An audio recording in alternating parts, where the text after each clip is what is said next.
अस्सलामुअलैकुम वरहमतुल्लाहि वबरकातुहू। नाज़रीन मोहतरम, कतर में तिलावत कुरान पाक से फीफा वर्ल्ड कप का आगाज़ किया गया और पूरी दुनिया के मुसलमानों को खासकर कुफर को पैगाम दिया गया कि वो वक्त दूर नहीं जब हम इस्लाम के परचम को दुनिया के हर मैदान में लहराएंगे।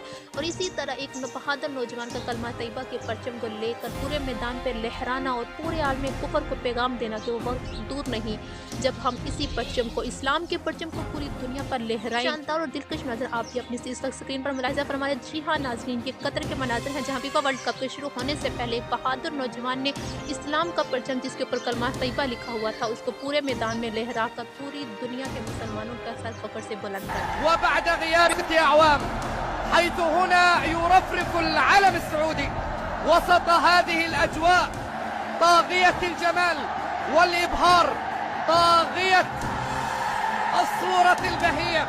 أيها الأحبة في كل مكان، نعم إنها ليلة الفن الكروي.